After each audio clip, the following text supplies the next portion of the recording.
Você decidiu ser pesquisador, pesquisadora nessa área. Faz parte do processo que você aprenda a analisar dados genéticos, tá? Para mim, gente, isso vai ser um pouco polêmico, talvez, mas assim, para mim é igual assim, a gente fala assim, não sei cozinhar. Como que um ser humano não sabe cozinhar para comer? Cara, sabe, você pode não gostar, mas você sabe pelo menos pegar um ovo e colocar dentro de uma panela e cozinhar, você sabe. Eu não tô falando que fazer aquelas comidas de chefe, lá, e nem falando que você tem que gostar de cozinhar, mas passar fome você não vai. Às vezes a pessoa fala, eu não sei cozinhar. Claro que sabe. Se você pegar uma cenoura e colocar na panela de pressão, ela vai sair cozida e você não vai ficar com fome. É a mesma coisa nesse ambiente das análises. De repente, se você não tem afinidade, você não tem que ser aquela pessoa que vai saber tudo do multiverso, que vai saber tudo de conter análise de todos os planetas da galáxia. Não. Não. Você pode ser simplesmente aquela pessoa que sabe as análises para responder às suas perguntas biológicas. Hoje eu sei muitas análises, mas eu sei muitas mesmo. Por quê?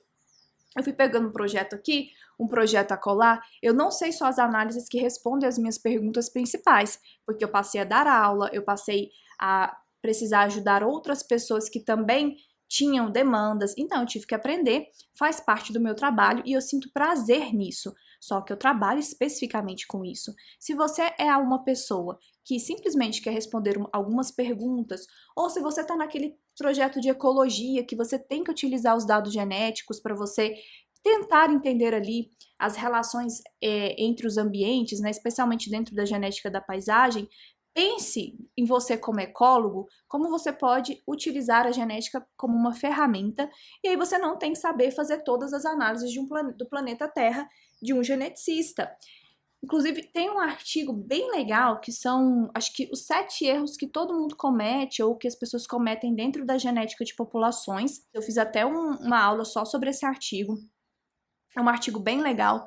E uma das coisas que eles colocam lá é que hoje a genética ela passou a ser tão, digamos assim, não só necessária, mas assim, é tão construtivo você adicionar um dado genético que geralmente o que está acontecendo é que pessoas que não têm formação em genética, que não são geneticistas de formação, começaram a utilizar a genética para responder perguntas do seu trabalho, que não necessariamente são perguntas estritamente genéticas, né? Por exemplo, eu tenho alunos que são da farmácia, que são da biomedicina, que nunca viram genética de populações na graduação nem na pós-graduação, mas que eles precisam da ferramenta para responder as perguntas deles. Então, eles vieram até mim, assim como você pode procurar uma disciplina.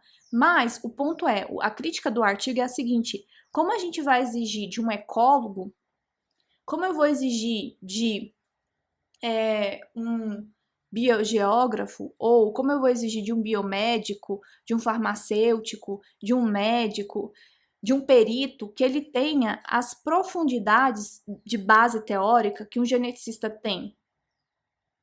Porque o geneticista, eu, por exemplo, se você perguntar para mim de ecologia, eu sei o básico, porque aí eu vou e bebo na ecologia para responder as minhas perguntas de genética de populações. Mas o meu conhecimento em ecologia não chega perto de uma pessoa que tem a expertise em ecologia. Por isso que as parcerias elas são interessantes e eu sempre sugiro que elas sejam feitas, tá? Eu acho que isso agrega demais. Então, se você não tem experiência nenhuma, é muito legal que você tenha uma parceria. Mas isso não é terceirização, tá? Não é terceirização. E eu também sugiro que sempre seja feita alguma disciplina, algum curso que realmente te oriente nesse sentido, sabe? Que seja papum, resolve o seu problema. Porque, dependendo da sua formação, não necessariamente você tem que saber tudo que um geneticista sabe se você não é um geneticista. Geralmente, isso também surge muito quando você gosta de um projeto, mas não gosta de analisar, porque de repente você não é da área, você caiu ali de paraquedas, entendeu? E aí você fica com aquele conflito. E aí é aonde que a gente tem que tomar cuidado para não se sabotar. Você tem 1001 análises que você pode fazer.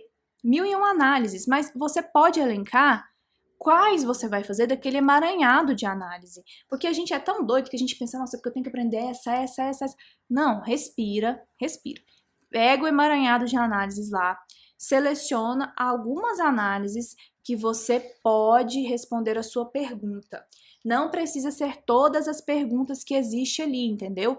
Aí você vai selecionar alguma dessas perguntas, você vai selecionar algumas dessas análises e aí você vai descobrir como executar. Eu vou elencar 20 análises de uma vez para eu aprender se eu não gosto de analisar ou se eu tenho dificuldade de analisar? Não, eu não vou fazer isso. Elenque 3. Meu Deus, mais 3 é demais. Então eu vou começar com uma. Uma análise. Se você tem dificuldade, seleciona aí uma análise para você fazer. Só uma. Executa. Quando você executar, você vai sentir que você é capaz de fazer isso, que você consegue e que você gerou um resultado, tá bom?